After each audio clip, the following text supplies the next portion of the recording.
Welcome to another deep dive. This time we're going to be looking at how science itself works. Oh, that's very meta. It is a little bit meta, Hmm? but we got a lot of fascinating stuff from you all about the scientific method. Yeah. You sent in excerpts from books, some pretty hardcore philosophy, Yeah.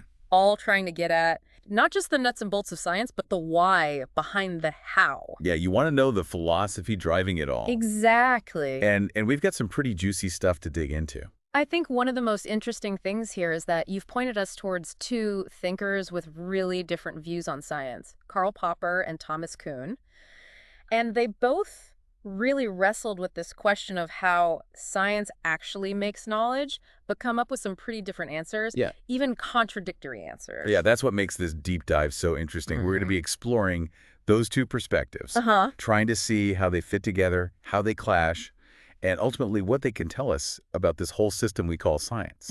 Yeah, and along the way, we're going to be tackling some pretty big questions, Yeah. like, can you ever really prove a scientific theory? Right. Is science more about being wrong than being right? Ooh, I like that. And why did it take humanity so long to figure this whole science thing out anyway? Yeah, thousands of years. Yeah. Okay, so we got to start somewhere. Sure. Let's start with Karl Popper. Okay.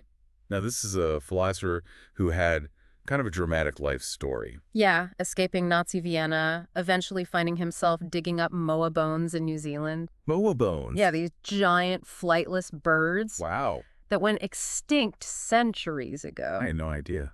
Yeah, Popper was actually part of an anthropological expedition in New Zealand. So he was a man of many interests. He was. But I guess his real passion was for kind of dissecting the logic of scientific discovery. Yeah, and maybe those experiences, the upheaval of war, these very different intellectual pursuits, Right. maybe that shaped his view of how science works. Okay, so how did he see science? He saw it as this really rigorous process, kind of a trial by fire, Okay. not some gentle accumulation of truths. Right. He argued that science doesn't actually prove things true, it only proves things false.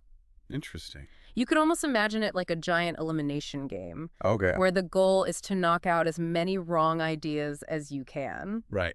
And the theories that survive, they haven't necessarily been proven true. Right. They're just the ones still standing. So less about celebrating victories and more about acknowledging we could be wrong at any moment. Yeah, a little humbling, isn't it? Yeah, a bit. See, Popper was grappling with this really fundamental problem that had been bugging philosophers for centuries. Okay. It's called the problem of induction, Okay. which is basically just the idea that just because something has always happened in the past doesn't guarantee it'll keep happening in the future. Like the classic example of the turkey Exactly. who thinks that he's going to get fed every day. Right. And then Thanksgiving comes. Exactly. We make these assumptions based on past experience, but Popper argued that, philosophically speaking, Right. we can be more certain about what's wrong than what's right. Okay. So then how did Popper envision the ideal scientist then? If it's all about being wrong, what are they actually doing? Well, he saw them as constantly trying to disprove theories, Okay. even their own theories. Oh, yeah. He called it the kill your darlings approach to knowledge. Kill your darlings. Okay. Think about someone like Einstein, who was famously open to having his own theory of relativity tested in ways that could have disproven it. Oh, wow. That's a really classic example of this Popperian mindset. Yeah, he was really putting it out there to be potentially destroyed. Absolutely. Huh. That's fascinating. Yeah. Kill your darlings. It's a pretty intense way to look at science. Yeah, a very individualistic view, maybe. Yeah, this idea of the lone scientist battling against their own theories. Right. But the stuff you sent also includes another thinker, Mm. Thomas Kuhn, Yeah. who's got a very different perspective. Yeah, Kuhn was much more interested in the social and historical forces Okay. that shape how science happens. Okay. So, while Popper was really focused on this logic of falsification, Uh-huh. Kuhn argued that scientists are really deeply influenced by the prevailing paradigms Oh, yeah. of their time. Paradigms. Yeah. That word gets thrown around a lot. It does, yeah. What did Kuhn actually mean by it? Okay, so a paradigm is kind of a comprehensive framework of thought that defines a particular scientific discipline. Okay. It's like a set of shared assumptions and values and methods Okay. that guide research. Okay. So think of it like a lens through which scientists view the world, Okay. and that lens shapes their perception of what's important, what's possible, even what's worth investigating in the first place. I see. So, like, is it kind of like the difference between Newtonian physics and Einsteinian physics? That's a great example. Yeah. So Newtonian physics, that was the dominant paradigm for centuries. Right. But it just couldn't explain certain things like the behavior of light at really high speeds. Right. And then along comes Einstein, Correct. proposes his theory of relativity, Right. and it just totally revolutionizes our understanding of space and time and gravity. Yeah, it changes everything. It was a paradigm shift Yeah. of epic proportions. So these paradigms, they're incredibly powerful. They are, yeah. They're not just about individual theories. Right. They shape the whole culture of a scientific field. Yeah, the questions that get asked, Right. the methods that are considered valid, even how data is interpreted. So if everyone's so entrenched in a paradigm, Yeah.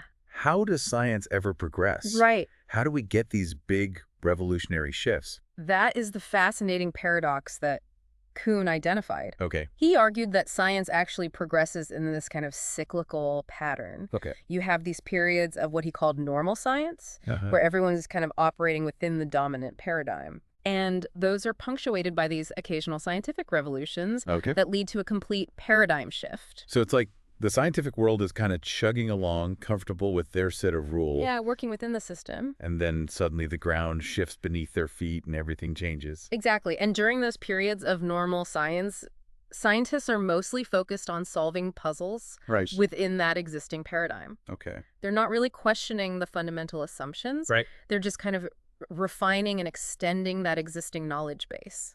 But then anomalies start to emerge. Yeah. Observations that don't quite fit. Right. Data points that are kind of like, wait a minute. Right. They don't fit the existing model. Exactly. And at first, those anomalies are often just ignored or Yeah. dismissed as experimental error or something like that. Sure. But as they accumulate, Yeah. they start to create this sense of unease. Like something's not quite right. Yeah, like there are these cracks in the foundation of that paradigm. So then what? Does somebody just stand up and say, we need a new paradigm? It's not usually that simple. Okay. Kuhn argued that these paradigm shifts are messy, complex affairs. They often involve a lot of resistance. Yeah, because who wants to give up on the thing that they've built their career on? Exactly. Nobody likes to be told that their deeply held beliefs are wrong. Right. So it takes a really radical thinker, someone who can see beyond the limitations Uh-huh. of that current paradigm, to propose a new way of thinking. It's like those optical illusions where you can see two different images, Right. depending on how you look at it. Yeah. Like the classic duck rabbit. Yeah, exactly. You can either see a duck or a rabbit, Right. but you can't see both at the same time. Yeah. So it's like Kuhn's suggesting that scientists often get so entrenched in their paradigm Yeah. that they can't even perceive other ways of understanding the world. That's a great analogy. Yeah. And this is where Kuhn really departs from Popper. So Popper saw scientists as these objective, critical thinkers, always trying to disprove things. Right. But Kuhn argued that they're actually deeply influenced Oh. by the social and intellectual norms of their time. Right. They're not just trying to be right.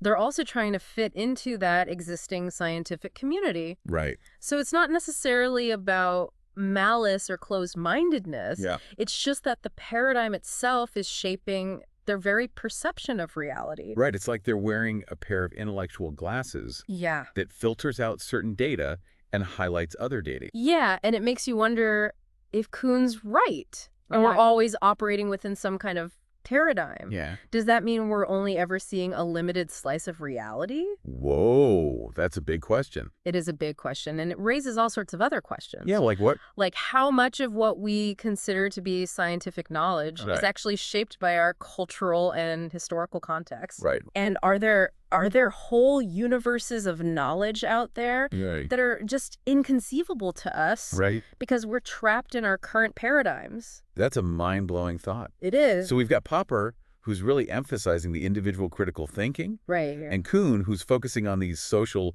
and historical forces. Yeah. It's like they're describing two different worlds. Yeah. Two very different ways of understanding how science works. And yet they're both trying to answer the same fundamental question. Exactly. And this brings us back to one of your original questions. Uh-huh.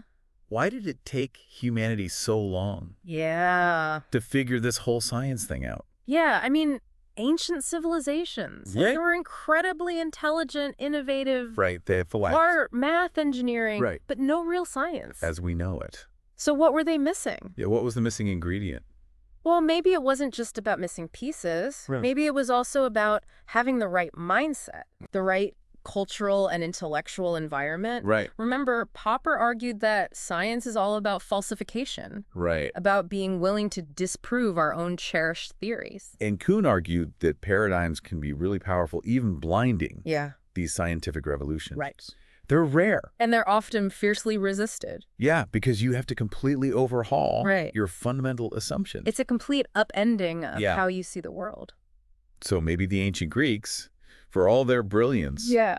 they weren't quite ready. To embrace that level of rigor and skepticism, Yeah, they weren't ready to tear down their intellectual structures and start over. that's fascinating. Yeah, it makes you wonder if there are other ways of knowing, other Uh-huh. ways of understanding the world Yeah. that we just haven't even discovered yet because Right. we're still stuck in our own paradigms. Wow, yeah, it's a pretty humbling thought. It is. But if we are limited by these paradigms, Mm. the good news is that science as a process is designed to push those boundaries. That's right. It's always evolving, always questioning. So it's not just about the knowledge that we've already accumulated. Right. It's about this ongoing process. Of inquiry and testing and revising. Yeah, always challenging our assumptions. That's the real power of science. Yeah. It's a self-correcting system. Uh-huh. It's always striving to get closer and closer to the truth, Yeah. even if it means admitting we were wrong. And maybe that's why it took so long for science to emerge. It required us Yeah. this real intellectual humility. A willingness to say, I don't know. I might be wrong. Let's find out. Wow. It's amazing to think that something like science, which seems so straightforward, can actually be so complex Yeah. and even a bit mysterious when you start to really look under the hood. Right. Yeah. I mean, we've been talking about Popper's idea of constantly testing and even trying to disprove theories, Uh-huh. and Kuhn's idea that progress isn't always this nice, neat, linear thing. Yeah. It can involve these big, dramatic paradigm shifts that completely shake up our understanding. Right. And those can be pretty disruptive, Yeah.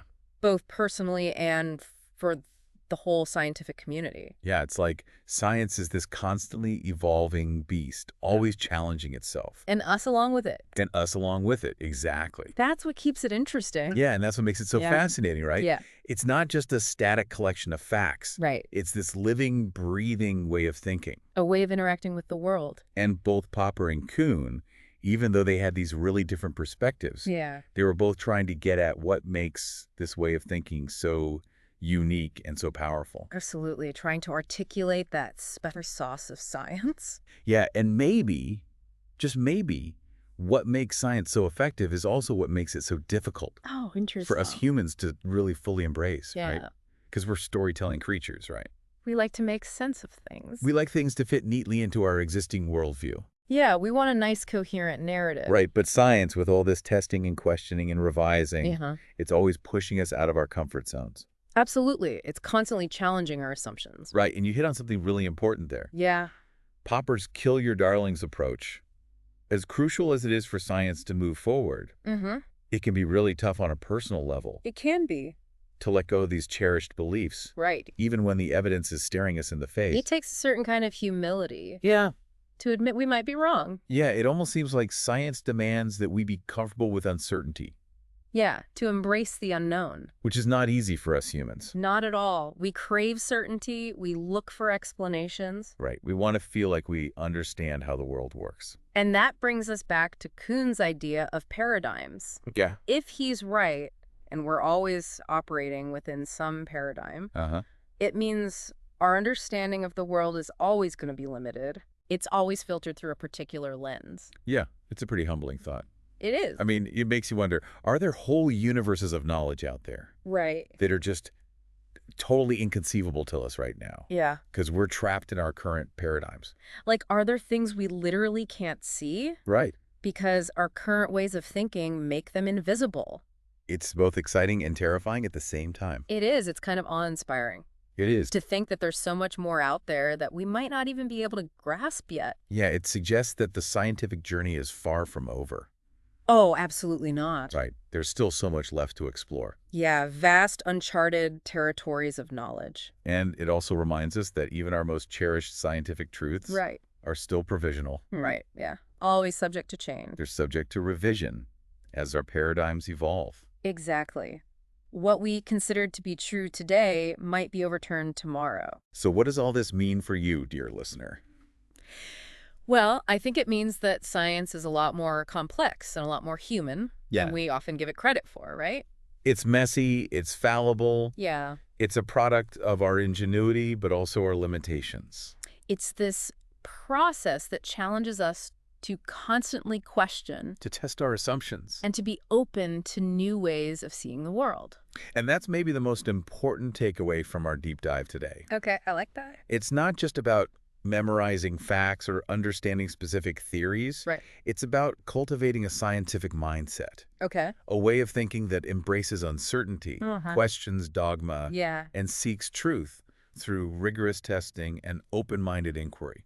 that's a beautiful way to put it. It's not about having all the answers. Right. It's about having the courage to ask the right questions To challenge the status quo. and to be open to the possibility that we might be wrong. And who knows what incredible new paradigms might be waiting out there. Right. Just waiting to be discovered and to completely reshape our understanding of everything. Exactly. The future of science is wide open. So keep exploring, keep questioning, and never stop being curious about how the world works. That's the spirit.